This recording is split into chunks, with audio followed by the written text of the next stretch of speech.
Hello and welcome to this episode of Ways to Change Your Workplace with myself, Prina Shah. And I'm really excited to bring to you today to this episode my friend, Dr. Maike Neuhaus from Brisbane at the moment. And Maike, welcome. I have a little bit of an introduction to you, if I may. Of course, thank you, Prina. Thank you. Dr. Maike Neuhaus is a positive psychologist and self-leadership expert who is passionate about helping driven professionals understand what we need in order to flourish and create positive change in life. Ain't that what we all want? Brilliant. She does some wonderful work and she wears a couple of hats. Dr. Maike is a co-founder of Didicum Proprietary Limited, which is a company dedicated to creating better leaders through the facilitation of team and self-leadership solutions. And she is also the founder of the Flourishing Doc, a platform through which she supports languishing humans from all over the globe to create a life that excites them again. And I can personally say that she speaks from her own experiences, and you've got some exciting stuff coming up where you're going to be practicing what you're preaching, and you've got a nomad lifestyle coming up, which just sounds amazing. A year off doing what you do with the family. Exciting times ahead. We just love it. Welcome. Yeah, we're totally excited. Thank you so much for this lovely intro, Prina. Appreciate it. My pleasure. Maike, today I know you are qualified in all sorts of stuff and you do a fair bit with workplaces as well, Maike. And today I really want to talk to you about toxic positivity in the workplace. This is something that I have come across, and we started talking about it when we met a couple of weeks ago in Brisbane, and I thought I need to talk to Maike about this officially on this podcast, Maike. So first off, can you describe to us what toxic positivity is, in your opinion? Absolutely. So, Prina, basically, toxic positivity is the dismissal of any negative emotion, so-called negative emotion. So things like concerns, fear, sadness or grief or anything like that. And out of the belief that we should always meet life with a positive mindset. So, examples of this might be when you say to someone, I'm really concerned about XYZ, and they just say, hey, cheer up, I'm sure it'll all be fine. Yep. So we can be toxically positive with ourselves. And, when we have this negative self-talk and say, I really shouldn't feel this way, I just need to pull myself together or something like that. But we can also have it with others. And because of that, of course, we can have it in the workplace, and it can really manifest as a culture in a workplace as well. Now, Maike, people listening to us might be thinking, well, I'm positive. I think, a glass half full. What's wrong with that? There's a difference between being positive and that toxic positivity mindset as well, isn't there? Could you please delineate between the two for people who might be thinking, well, I'm positive. There's nothing wrong with it. Absolutely. Yeah, well said and good example. So the reason we refer to toxic positivity as toxic is because of this dismissal of negative emotions. So I love a positive mindset. I love a growth mindset. I love optimism, and it's really good for us. Yeah. But when we're faced with challenges or when we experience negative emotions, it's important we actually acknowledge them and we look at them. Because at the end of the day, emotions are just data. They're like an inbuilt feedback system we have, right? Yeah. And there's, it's like an alarm going off. Hey, I'm feeling sad, or hey, I have a concern about something. And that's because there is a reason behind that. Yes. So what we need to do is acknowledge that and look at the reason so we can address it.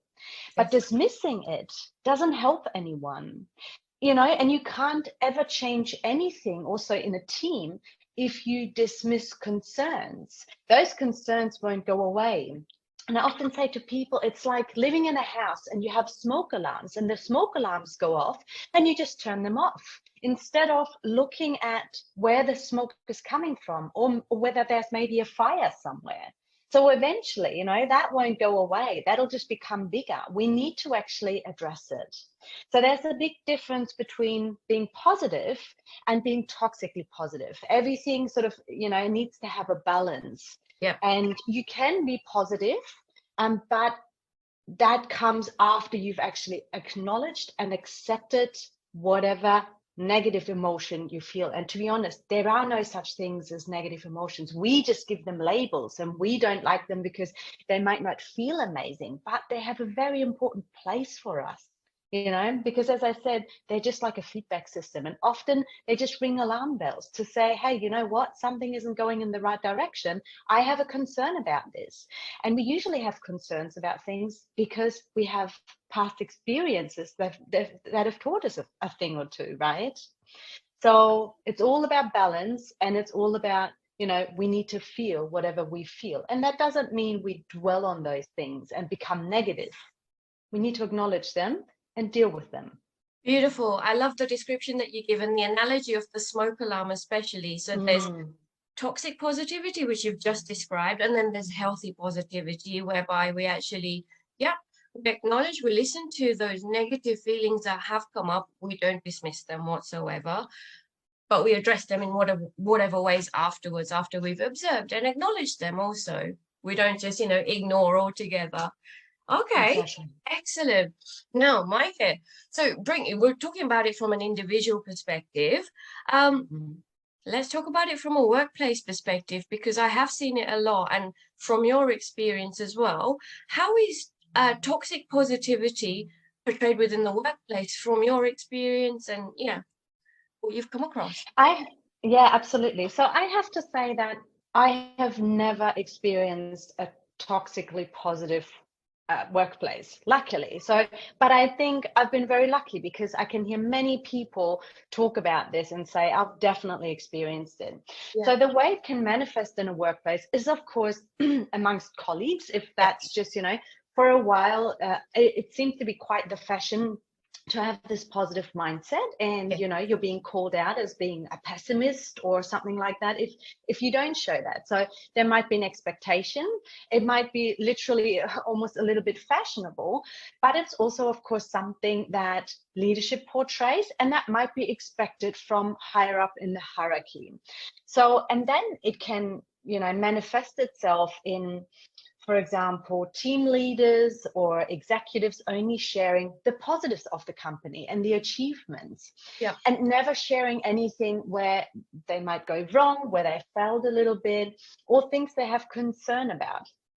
Another way this can manifest is in meetings, for example, and you'll know you're in a toxically positive workplace if people never express their concerns. And this is actually hugely concerning, because what happens if we have this toxic positivity in a workplace is that we have no foundation for psychological safety. And you know how important that is.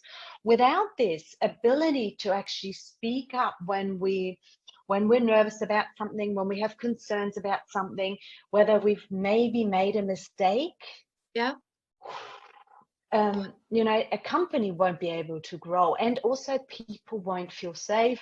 And there is so much research to show that, there are so many negative impacts from that. So people, slowly developing mood disorders. So for example, maybe developing anxiety, depression, but also you can imagine, having that lack of engagement at some stage, maybe having more days of absenteeism, presenteeism, lack of motivation. It's just not a good thing. It goes on 100%. So while preparing for this podcast, I've done loads of research, and I've got examples and case studies for you. So this is really why I also wanted to have a conversation with you, because I wanted to bring some examples to you. So I've seen it in change projects where, leaders are communicating very positively about the upcoming new world and how exciting things are going to be. But they forget the impact of the change at that individual level and how we all respond to that change. And, when our security is threatened, oh my gosh, you're talking to me about positive change, whereas I'm thinking, what the hell, what's going to happen to me? So toxic positivity in that way I've seen in the workplace, which has had a real negative impact exactly on the employee engagement. And therefore it's had a negative impact on the change that the leaders are trying to build as well. Micah, I've seen another one where I've seen people put up with awful, awful jobs and laugh it off by saying things like, oh, well, if I don't laugh, I'll cry. You know, statements like that, which talks to the fact that they might already be crying internally. Um, Mm. and then I've seen individuals say, well, I finished nearly 2 years here. I just have to wait it out. It's okay, really, it's okay. So that false talk to yourself of putting up with crap and toxic positivity, to yourself.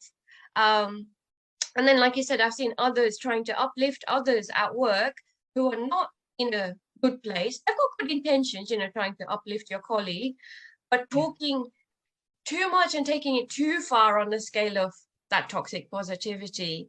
And then, Micah, another thing I want to talk to you about in Australia. So we've got a global listenership on this podcast, but in Australia, we have this day, I think it's in October, called Are You OK Day, Micah? Yeah. Yeah. And I don't know what your thoughts are in relation to this. While I love the concept of having a day such as Are You OK Day, where you focus on the mental health of your workforce, asking such a closed question enlists a closed answer. And it could be reframed to how have you been lately or what's been happening, or there's other ways of doing it rather than that closed kind of questioning, are you okay? Yes or no is going to be the answer. So those are the kind of examples I have, especially from the real life stuff that I've seen from my clients and where things truly have gone wrong at that organizational level. And then, the bullshit that we tell ourselves with that toxic positivity as well at that individual level, Micah. Yeah. I love your examples, Prina. And I just want to say, with regard to Are You OK Day, because I think it's an important one. I think this came about because we just need to raise awareness, right, of mental illness, so mental health challenges. And Are You OK Day is just encouraging people to ask each other, no, how are you really? And I think the whole intention behind this is to go beyond the yes or no answer, but to, follow up with how are you really? And I think that, or whatever questions might help you get an understanding of where the other person is at. But of course, in order for the other person to feel safe to actually open up about this, you Yeah. need that psychological safety. Absolutely. Another point that I want to pick up from is that you said rightly just then, often there is a positive intention. And I just want to talk about the intentions or the why behind the toxic positivity, because it's absolutely true. Often people have really good intentions when they say, hey, I'm sure it's going to be fine. They think they are supportive, and it is supporting in a way, right? I believe in you. You can do this. Yeah. There are worse things in the world. What we need to understand is that our intention doesn't one-to-one translate into an impact on other people. And we can never help other people change if we don't pick them up from where they are. And invalidating people's emotions or brushing them off never helps. I'm not a fan often of, saying this is completely right or this is completely false, but invalidating emotions within ourselves or with other people is never a good idea. Yeah. So often it's a good intention behind that toxic positivity, and it might also be at the organizational level. They don't want to dump concerns onto people who might already feel concerned about a million things in their life. So again, the intentions are always good.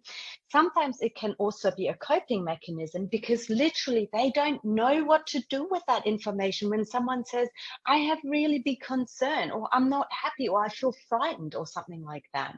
Yeah. The other person might simply not know how to deal with that. So they might just try to get rid of that by brushing it off and saying, hey, you got this. I know you can do it. So again, the intention behind it can be really good, but also often it's a coping mechanism. And I said before, I'm a fan of providing balance always in the arguments, because the other side of toxic positivity is people whining. Oh. Right? Whining, people who are always pessimistic, who are always negative. So of course we can talk about that too, because that is also not very healthy. That is also toxic in a way. Of Yeah. course, we have this nice term, toxic positivity. It sells really well, but you can also have toxic negativity. Yeah. So, we have to remember that when we open up to people with our concerns or our negative baggage, or with feeling lost, or whatever it might be, Yeah. this will have an impact on the other person. And we often say it's so important we talk things out, we talk about it, we seek support, but that doesn't give anyone permission to just randomly run into someone and offload their baggage. That can be very Yeah. heavy, and it will be heavy for the other person too. So Uh-huh. often it can be a coping mechanism to literally brush it off, because that person might not be able to deal with it themselves in that moment. So we have to learn to communicate more effectively, and also to set boundaries and to respect each other's boundaries, of course. Yeah, there's a massive piece at that individual level of self-awareness there as well, and the boundaries element. Um, Yeah. I loved what you said about going back to invalidating emotions. So I'll give you an example, a real life example here, without naming any names. I've managed a few change projects, especially when I was working internally, Micah, in a corporate world, especially in HR. And when these big change projects come about, I'm always very mindful of the impact on that individual. And we're all different, so we're all going to respond to it differently, yeah? So in those change projects, the element that I always used to remind the leaders about is, Kubler-Ross's grief cycle, the 5 stages of grief, because when there's change, when something's taken away from us, we grieve. It's a real thing, And I don't know if you've come across Satier's change model, which talks about the various emotions we have within the change process as well. So I used to bring the emotional aspect of change into it. And I'm talking with project managers who are all about go, no go, live dates, and so that's where our worlds sometimes clashed and didn't marry. But I think it's such an important part to bring into that piece of change at the beginning of the process, so you truly have a humanistic perspective of change as Yeah. well, you know? Yeah. I love that. And I think it's also a reason why I often talk about emotions as data, because in Yes. those workplaces where they might not be open to someone like Kubler-Ross, and grief and all the heavy stuff, it's like, hang on a minute, emotions are just data, because then we're starting to talk technically and about facts. Emotions are just informations, Yeah, and I think that for many people is very much easier to handle, I think. that's a beautiful, perspective on it. Mm. I'm going to use that. I'm going to use that. Yeah. Um, so my next question to you is, what are the positive and negative effects of toxic positivity at work? I've got some ideas. I've got some thoughts. Any positive effects of toxic positivity at work first, Micah? No, never. And again, I'm not a fan of extremes, but with this one, but that's also, because we're talking about toxic positivity. Again, Yes. dismissal of any so-called negative emotions is never a good idea.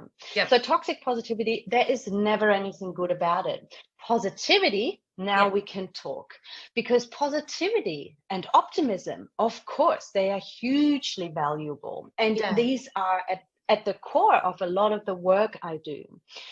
So, maybe if we talk about positivity, one thing I will like to do is to distinguish it from that positive mindset.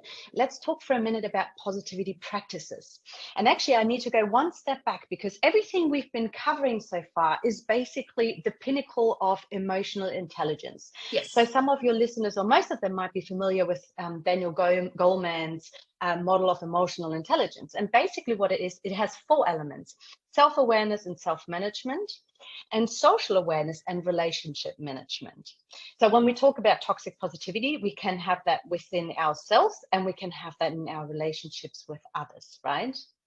So in terms of positivity practices, this becomes a self-regulation tool. So talking about our own self-awareness and our own self-management or self-regulation. Yeah.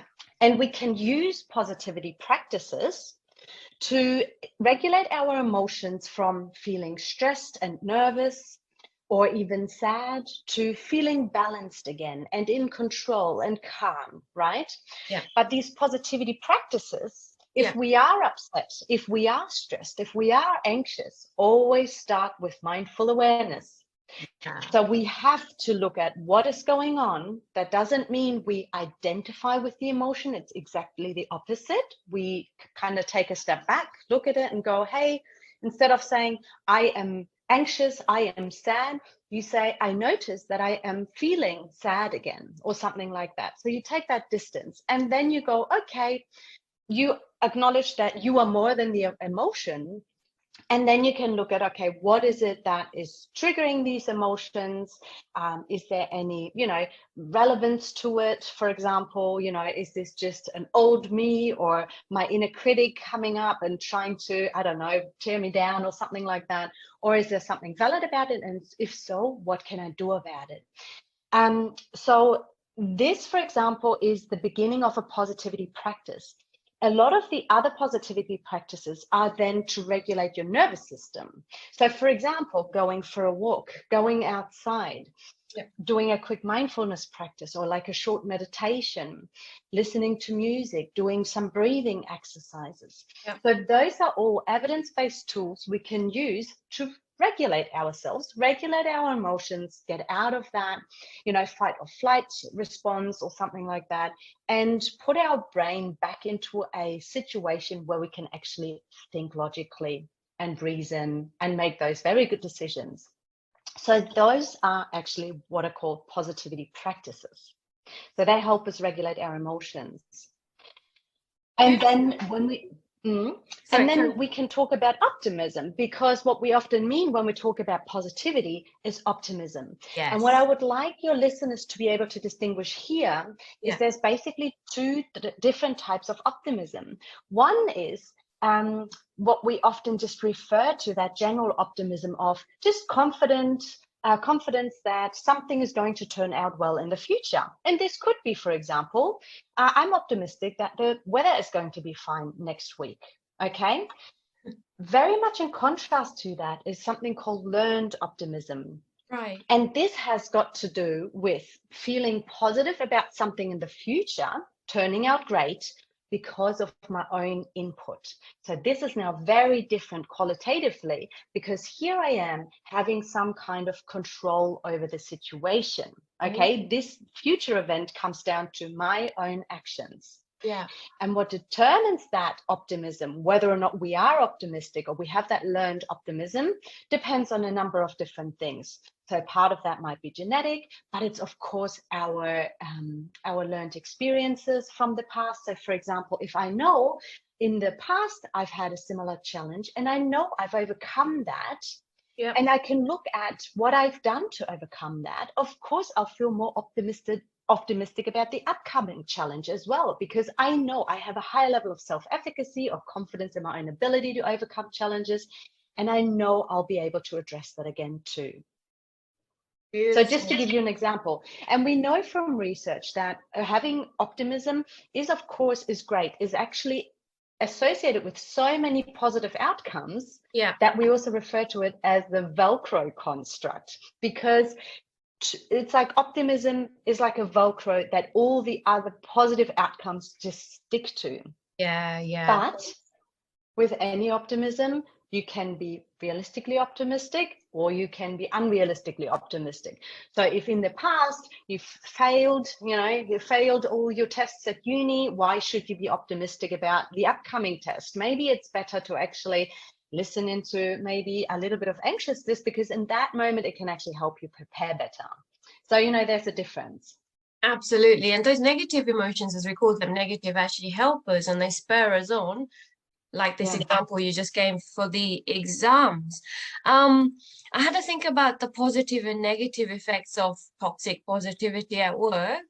And all of the positives I had weren't in relation to toxic positivity. It was about optimism, as you have redefined it. So optimism, not toxic positivity. So optimism, a good thing about it is that you share a vision of what could be, something that people often don't consider when they've been posed with impending changes, and changes to their security. Another optimistic thing could be that you could help people reframe their thinking as well with your new and novel way of thinking potentially at work. Another optimistic thing could be to open up good conversations, given the person is speaking, and open to listening as well, you know, when they do share whatever new news. And like you said, with the negative effects of toxic positivity, we're ignoring the problem or the issue at hand at work, and we're never going to address it and therefore never going to solve it. So it's going to keep on biting us on the bum again and again. People feel dismissed. And when we feel dismissed about our feelings, especially, what's going to happen? I'm going to clam up. That's it, right? And from a human level, you know that in relationships, in personal relationships, it's really tough. Bring that into the workplace, and we're talking with leaders. My gosh, that leader's job is going to be even harder to regain that trust and the psychological safety, and their own reputation is going to be affected also if we're so dismissive as a leader. Then I've seen also, Micah, the spiraling effect of this toxic positivity in the workplace, where gossip starts, you know, to fill that void. I'm going to make up a story now myself. And then, you know, the culture really changes. And then, you know, like you've already talked about, that psychological safety aspect, and that really talks to your organizational culture and how negatively that is affecting your organizational culture, essentially. Absolutely. And not to forget that, you know, organizations want to thrive. Yes. If there is a threat to anything, you know, a project or anything, you know, even or within the team, if there's a concern, organizations are, you know, they have an interest in knowing about this. Yeah. So dismissing people's concerns about anything, an upcoming project, whatever it might be, bites them back. Yeah. So again, there's never anything positive about toxic positivity. Not at all. And that's even, you know, and that's just looking at it from the perspective of the organization trying to achieve its objectives. Yes. We are not even now talking about psychological safety or what this does with the individual people, where it's so detrimental as well, you know. Yes. And that's so it's so important to be addressed. Yeah. And we haven't talked about the other aspect of people take this stuff home, and then it impacts the family, you know, family, kids, and beyond, and then it impacts our community. So this just it has such a flow-on effect that I could talk about this forever and ever. And Micah, you've already shared with us some really practical and useful ways of having a more realistic sense of positivity. So that optimism that you talk to. From a workplace perspective, I reckon, you know, from an organizational perspective, organizations can create a shared language. So I'm talking organizational culture here. So, you know, create a shared language of the kind of culture that you desire. So it's genuine and it's not, you know, BS language. Accept and acknowledge that not so great stuff that's happening within your organization. Talk about it. Don't ignore it, like you're saying, because this is data. If you look at it as that, I think if you have one takeaway, take that as your takeaway. This is data. It's not to be ignored. And for the individuals listening, have a peer network that you can rely upon. So I used to have lots of close people at work that I can go and debrief to.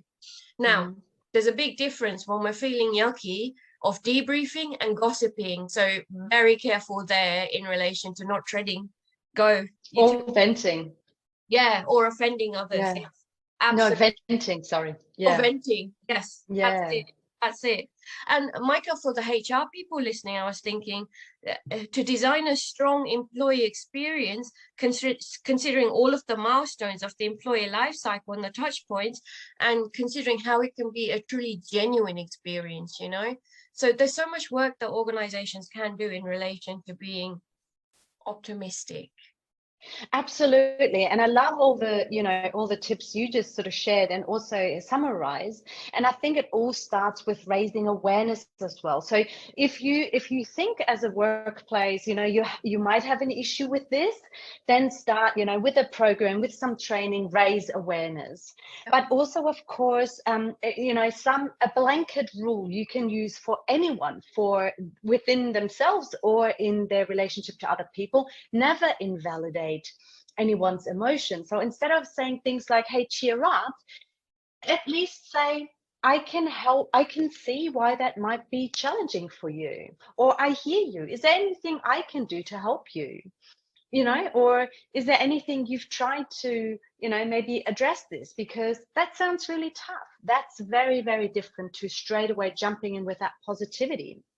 But also, I think a lot of this comes down to role modeling. And so when we're talking, I know a lot of your listeners are leaders as well, Yep. directly inviting people's opinions and their honest opinions. So if someone raises concern, never dismiss it.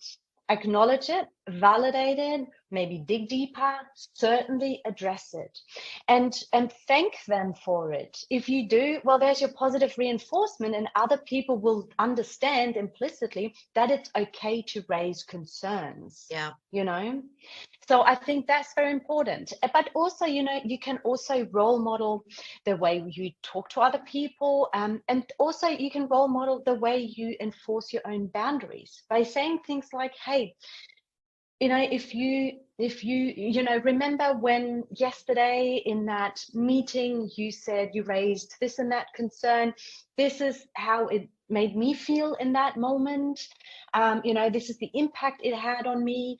I'd appreciate if maybe next time, before you voice something like that, you could maybe give me a warning or like a heads up or something like that, because then I can prepare myself emotionally. Or, you can do the same just in a one-on-one with other people before, to help people understand that venting impacts you. And you're not always ready for it. You don't always have the headspace to it. You're more than willing to be open for them and help them through their concern, but they also need to understand and respect the impact it has on you.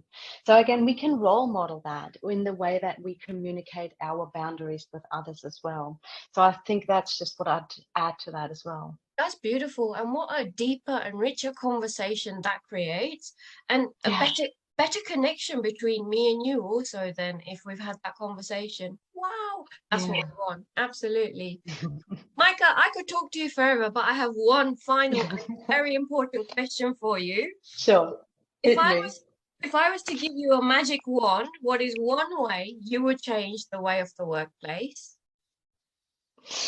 That is a very, very big question, Prina. Yep. And I have to say, I'm really struggling with big questions like that. And I think I could think about this for days and weeks on end and not come to one final answer, because I think what's so intriguing about the workplace is that it's so complex. I could say I would just install psychological safety in everyone, but then you know exactly how some people are going to behave. They're just going to sit back and watch and not do anything. So it's like you offer one solution, but then you have maybe other problems that need addressing too, right? True. So I think for me, maybe one way that kind of maybe summarizes everything would be to crank up everyone's flourishing meter. And I'll explain with you what I mean by that. So from a very young age, I've been absolutely fascinated by people who, by the fact that it seems like some people thrive while others run from one hurdle into the next. I don't know. I've always observed that as a young kid. And I've been fascinated by people who've had either severe trauma or a near-death experience. I know this sounds a bit morbid, but what I found so intriguing by that is that they often reported afterwards that for them, it's been like a flick had been switched, or a switch had been flicked. Yep. Yeah. So basically, like as if we all carry this invisible switch that has zombie on one side and flourishing or being fully alive on the other. Because they say due to that experience, they feel like they're now living every day as if it's the greatest gift, right? And they would never waste their time, and they dare to make mistakes, and they try everything that they know if they never try, they'd regret. So for me, cranking up that flourishing meter from zombie to fully alive is basically what I sort of made my profession to help people with. And what it does is that people take responsibility for their own lives, but it also means that they seek experiences that are naturally enriching for them. And that includes their work as well. So if they're now in a workplace working for an organization, they know exactly why they're there because they understand their values and how their values align to the organization, right?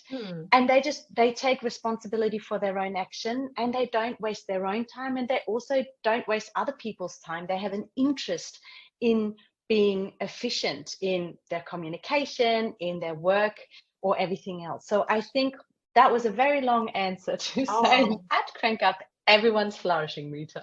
amazing. Yes. Moving from zombie to flourishing. And Micah, I know people may have questions for you, so I'm going to put all of your details in the show notes as well. So go Yes. stalk. Yeah. Thank you so much for your time and so much information that you've shared with us. I really appreciate it. My absolute pleasure, and thank you so much for inviting me onto the show. Always fun.